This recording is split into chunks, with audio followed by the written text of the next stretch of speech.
NASCAR is a fiercely competitive sport, with 40 different teams racing inches away from each other for hours.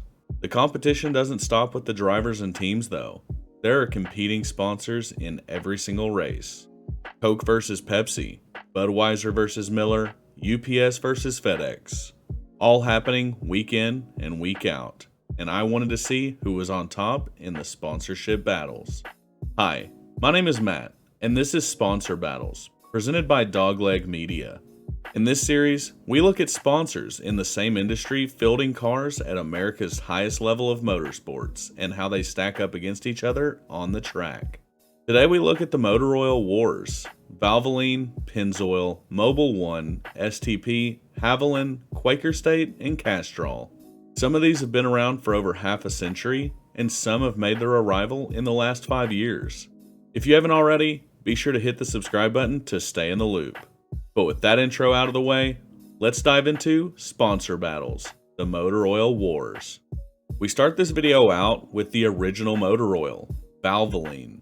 It has had some incredible moments throughout NASCAR history, even if it's never won a championship as a primary sponsor. Let's first take a look at the stats for Valvoline and then break down how they got there. Valvoline has 41 total wins between 7 different winners. They've never won a championship, and they've competed in 820 races. The first to take Valvoline to victory lane would be NASCAR legend and Hall of Famer Cale Yarborough. Driving for MC Anderson, he would earn the brand's first win in 1981 at Atlanta. Cale would visit victory lane 5 times in this absolutely classic paint scheme. And surprisingly, those 5 wins are good enough for second all-time in wins for the sponsor. The next driver to visit victory lane with Valvoline would be another Hall of Famer, Buddy Baker. Sporting a near-identical paint scheme to the one Cale would run, Baker would win 1 race with Valvoline, winning the Summer Daytona race in 1983. This win would come with the legendary Wood Brothers 21 ride.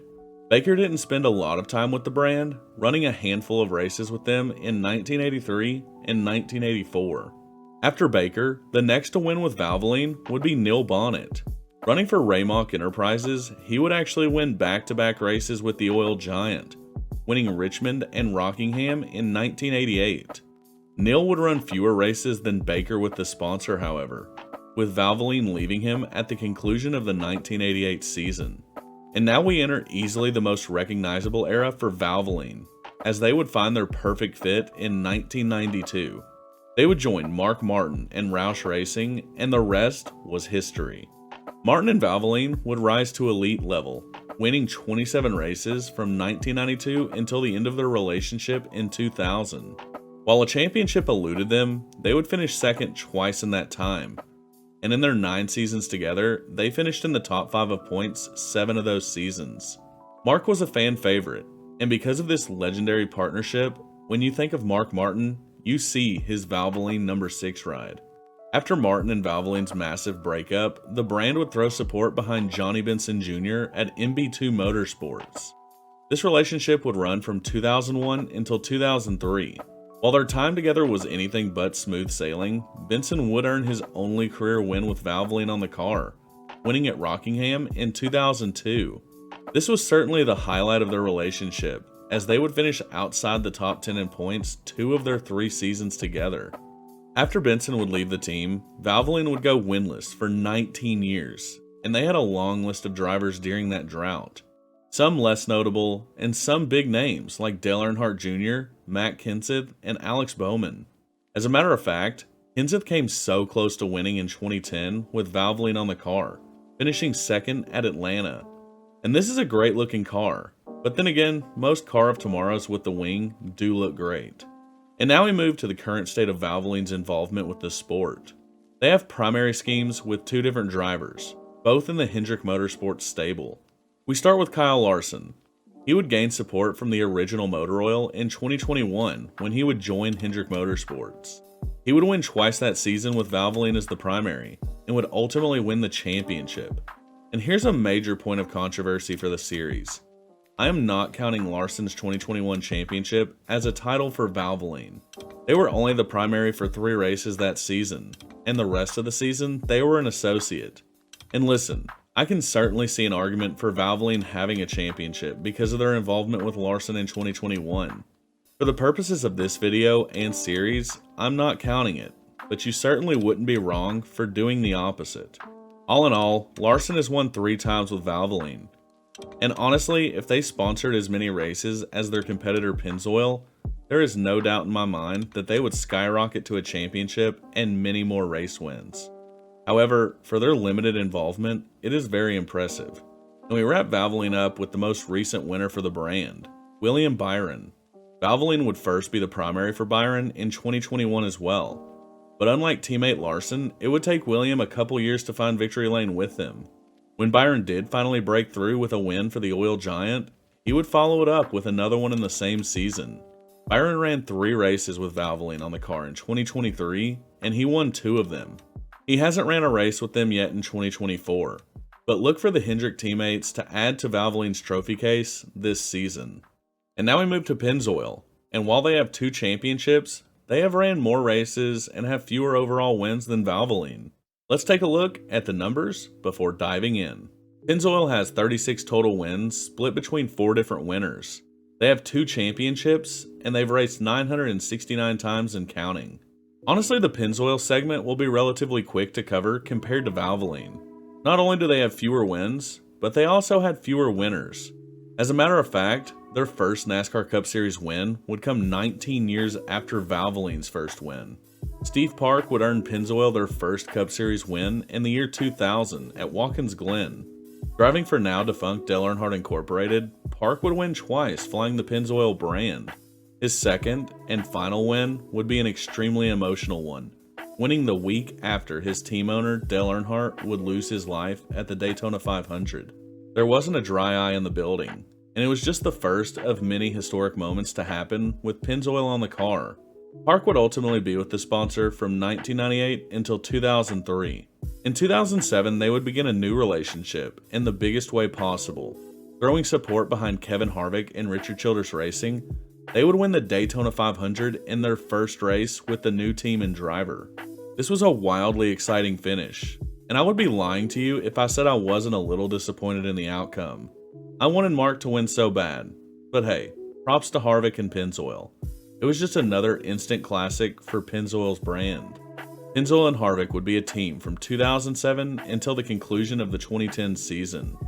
In those 4 seasons, they would win 4 races together. And I'm going to say it now, Harvick's Pennzoil scheme is easily the best Pennzoil scheme out there, and there is no question about it. After Pennzoil would leave Harvick, they would join Team Penske in 2011, where they are still heavily involved today. They would get their relationship started with Kurt Busch. Granted, Kurt would only be in this seat for 1 season, switching rides in the Penske stable, from his famous Blue Deuce to the now famous 22. Kurt would win twice in 2011 before leaving the team and sponsor, and we have now arrived at the current driver of the Pennzoil Mustang, 2-time champion Joey Logano. Joey would get the keys to the 22 ride in 2013, and at the time, many wondered about Logano's potential.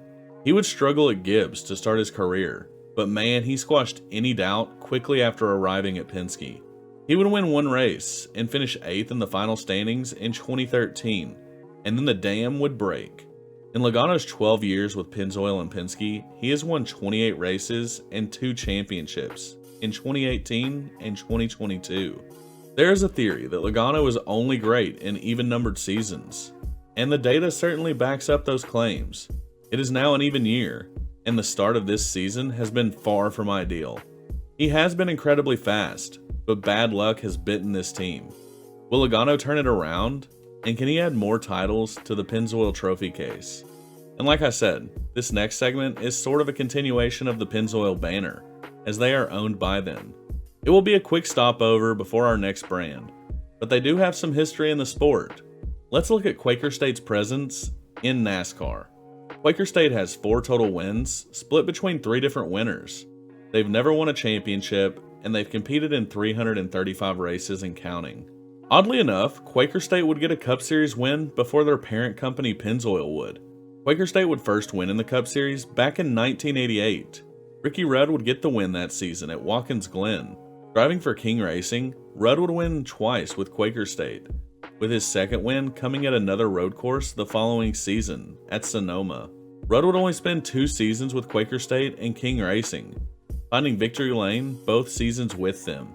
For 1990, Quaker State would stay with King Racing, but Rudd would leave the team, with Brett Bodine getting the keys to the 26 ride. Bodine would be with the team and sponsor from 1990 until 1994, and for the most part, they would struggle. They would, however, find victory lane in their first season together, winning at North Wilkesboro in 1990. This would be Bodine's only career Cup Series victory. Daniel Suarez, a current Quaker State driver, would throw it back to this paint scheme at Darlington in 2023. I love this scheme, and it definitely represents 90s NASCAR. In 1995, Quaker State would have a couple different drivers, with Steve Kinser and Hutch Strickland behind the wheel. This would come with King Racing as well, and while they didn't find victory lane, they would have some solid showings with Strickland, recording 2 top 5s. The brand would then be absent from the Cup Series for 11 years, coming back in 2006 with Paul Menard. They would run a handful of races with Menard from 2006 until 2019. However, they never found victory lane. Their most recent win would come with powerhouse Hendrick Motorsports. Before Hendrick would align with Valvoline, they were a Quaker State team. Casey Kane would come over to the team after Mark Martin would leave it, and Kane would win early with Quaker State. Kane would go to victory lane in the 2012 Coke 600, a major crown jewel win for the brand. And just looking at this paint scheme, I loved it. It is easily my favorite Quaker State scheme of all time. And as we move to the current era of Quaker State in the sport, it's an interesting one. They are aligned with Ford-built Penske and Chevrolet Team Trackhouse. Granted, they are only a secondary sponsor with Penske, and they do have full primaries with Trackhouse. We can blame Mother Nature for Quaker State not having one more win, as Daniel Suarez would finish second in the rain-shortened Atlanta race in 2023, sporting the brand. I am confident Suarez can get Quaker State back to victory lane, but they run into the same issue Valvoline does.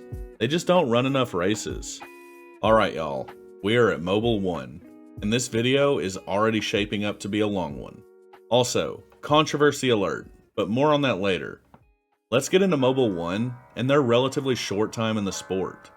Mobile 1 has 16 total wins, split between 4 different winners. They have 1 championship, and they've competed in 425 races and counting. Much like Pennzoil, Mobile 1 was relatively late to the victory lane party in NASCAR. Their first win would come in 1998, with Kentucky boy Jeremy Mayfield.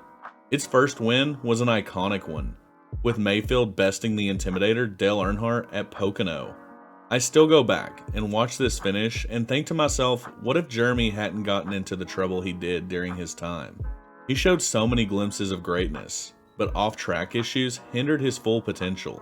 Mayfield would drive the Penske Mobile 1 car from 1998 until 2001. During that time, he would win 3 times with Mobile 1, with a best points finish of 7th in 1998. 3 wins ties him for second most all-time with the sponsor. Staying at Penske, in 2002, Ryan Newman would get support from Mobile 1 in his rookie season. He wouldn't win with Mobile 1 as the primary until 2003, but when he did, he would go back-to-back, winning races at Chicagoland and Pocono. All in all, Newman would win 3 times with Mobile 1 as the primary, and many more with them as the secondary. His final win with the sponsor would come in 2005 at New Hampshire. After Newman would leave the team in 2008, Sam Hornish Jr. would get the full support of Mobile 1, and there really isn't anything to note from his time with them, except one thing. The car that was banned by NASCAR at the All-Star race in 2008. Innovative genius on Penske's part? NASCAR would ultimately ban the car and the process known as crab walking after the race. If you want to learn more on this, NASCAR Man History did a phenomenal video on it. I've linked it below. Check it out after this one. Alright, so after Hornish would fail to post a single top 5 in 3 years, Mobile 1 would throw their support behind Stewart-Haas Racing and their owner-driver, Tony Stewart, in 2011. And here is where the controversy comes, as I am going to give Stewart's championship credits to Mobile 1. Yes, I am aware that they were not the majority primary sponsor of the season. However, they were the primary sponsor for 11 races, and secondary for every race that season where they weren't the primary. Stewart would also win a race with Mobil 1 as the primary that season. He would go on a masterful run with them in the playoffs that year, winning the title in a tiebreaker with Carl Edwards. Stewart would end up winning 3 times with Mobil 1 as the primary, and would get them their only championship to date. And that brings us to the last win with Mobil 1. It's Kevin Harvick, and he is their winningest driver to date. Harvick would first gain primary support from Mobil 1 in 2016, with his first win with them coming in 2017 at Sonoma. Harvick's final Cup Series win would come with Mobil 1 as well, at Richmond in 2023. This was an incredible paint scheme, but man, it hurts knowing it was the final time we would ever see the closer win. Altogether, Happy Harvick would win 7 times with Mobil 1 as the primary, making him the winningest driver with the brand. Mobil 1 is still a partner of Stewart-Haas Racing, although the jury is out on that if they will still be partnered in 2025. They have become heavily involved with Toyota, splitting primaries between Gibbs, 2311, and Legacy Motor Club. So far in 2024, we have seen 2 primaries for them in the Cup Series. A primary for Josh Berry at Las Vegas, featuring Take 5 oil change, and a primary for Tyler Reddick at Phoenix. This Reddick scheme seems lazy, but hey, that's just my opinion. However, we will see a pretty interesting Mobil 1 entry at Circuit of the Americas in 2024, with Kamui Kobayashi coming back to 2311. He will pilot the number 50, in reference to the 50-year anniversary of Mobil 1. And that's it for Mobil 1 so far. They are upping their involvement in the sport, so look for them to add more wins and potentially more championships very soon. Alright, now let's get a quick one out of the way. They are very new to the sport, but they are heavily involved currently with the potential to snag a bunch more wins in the near future. Let's zip through the incredibly short history of Castrol. Castrol has 1 win with 1 driver. They've never won a championship, and they've only ran 31 total races. And yeah, when I say a short history, I mean it. They have ran fewer races as the primary than there are in a single season. Their first race was supposed to come with Ryan Newman in 2020, but with his scary crash at Daytona, Ross Chastain would make the first start for Castrol as a primary. Of course, Newman would then run some races in 2020 and 2021 with them before Brad Keselowski would come in and take over the team. Since 2022, Castrol has ran 24 races as the primary for RFK, which is a healthy involvement. Because of this involvement, they would win their first race as a sponsor in 2023, with Chris Buescher at Michigan. It is super cool that we had an oil company get their first win ever last year. Hey guys, this is Dogleg Met after the script was written. Lucas Oil also got their first win as a sponsor in 2023 with Kyle Busch at Fontana. I don't know how this slipped my mind, but it did. So I'm interrupting the Castrol portion to slide this fact in. Sorry Lucas and Kyle, but at least I didn't completely forget you. Alright, back to your regularly scheduled programming. And I love the Castrol paint schemes. They always look super clean, and the all-white Brad Keselowski scheme is one of my favorite schemes from last year. I am confident that Castrol will continue to add trophies if they keep this involvement up with a surging RFK team. Do you think they get back to victory lane in 2024? And if so, with which RFK driver? And we're going to finish this episode with 2 incredibly historic oil sponsors, with the first being Havoline. A lot of triumph and heartbreak goes along with this one, so let's get into it. Havoline has 32 total wins between 5 different winners. They never won a championship, and they competed in 685 total races. Havoline would get started in the sport in a big way, with their star driver Davey Allison. He and Havoline would essentially start their careers together, with 1987 being the first full-time effort from both driver and sponsor. It wouldn't take them long at all to find victory lane, with Davey winning at Talladega in just their 6th race together. They would then win again 2 weeks later at Dover. Davey and Havoline would dominate the next 7 seasons, winning 19 times, including a Daytona 500 trophy in 1992. While they would never win a championship together, they would finish 3rd twice in back-to-back seasons of 1991 and 1992. The dynamic pairing was firing on all cylinders in 1993. Through 16 races, they had a win and 6 top 5s. Tragedy would strike when Allison would die in a helicopter crash on his way to Talladega. He was going to watch a test session featuring close friend Neil Bonnet and his son David. There is no doubt in my mind that Davey was destined to become a champion, and in his short career, he accomplished enough to be inducted into the NASCAR Hall of Fame in 2019. This act between Davey and Havoline was impossible to follow, but many after him did find some success with it. Starting with Ernie Irvan. Irvan is second all-time in wins with the sponsor, and had his share of adversity to overcome during his time. Irvan would take over the H28 ride in 1993, and he would finish the remaining 9 races of the season with the team. He would kick off the new Havoline chapter that season, winning at Martinsville and Charlotte in that final stretch. 1994 was looking like a championship season for Irvan and Havoline. Through the first 20 races of the year, he had won 3 races and had an astounding 13 top 5s. 6 of those were runner-up finishes. The 21st race of the season would be at Michigan, and Irvan would be involved in a scary crash during practice for the event. He suffered a basilar skull fracture in the accident, the same injury that took the life of Dale Earnhardt and Kenny Irwin, the latter being another driver for the Havoline machine. Miraculously, Irvan would survive, but would be away from competition for over a year. A crazy stat to show how dominant he was during the 94 season. Even though he only ran 20 of the 30 races, he still led more miles than any other driver that year. During his absence, Dale Jarrett would fill in, and he would win 1 race during that time, winning at Pocono in 1995. Jarrett would finish out the 1995 season in the 28 before moving over to the 88 with the return of Irvan. Irvan would run 3 races in 1995 to shake the rust off after the injury before coming back full-time in 1996. He would then win the final 3 races of his career with Havoline over the next 2 seasons, giving him a total of 8 wins with Havoline. Irvan's story is a wild one, and that 1994 season is a major what-if in the sport's history. The previously mentioned Kenny Irwin Jr. would take over the Havoline 28 for 98 and 99, but had less than spectacular stats with it, and would be replaced by our next winner in 2000. Ricky Rudd would come to Yates in 2000 and would spend 3 seasons with them.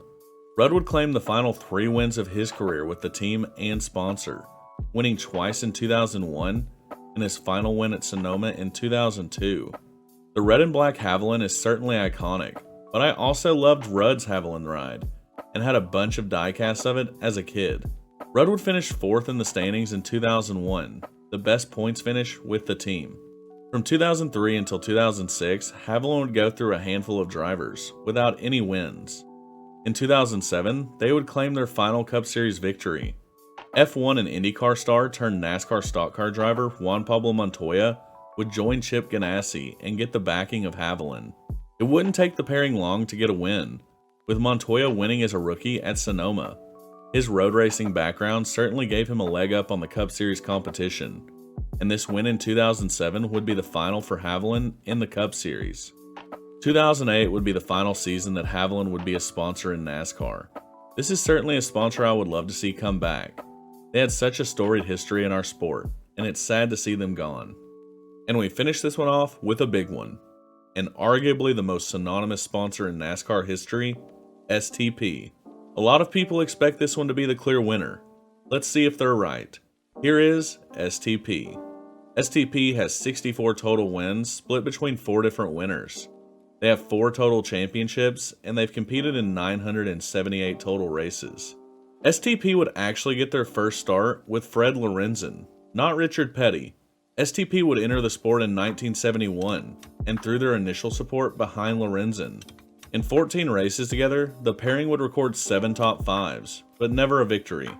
And alright, let's get the big one out of the way. It's the king, Richard Petty. Oddly enough, this legendary combination of Petty and STP almost never happened. STP wanted Petty to move away from his signature Petty blue color to go with a more fitting scheme for the STP brand. Petty was unwilling to budge, and well, STP folded and gave in. That is how the legendary Petty blue and STP red scheme would come to life.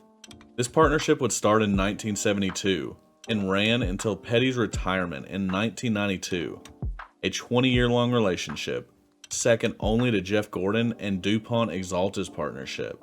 During this incredible run, Petty and STP would visit Victory Lane 60 times.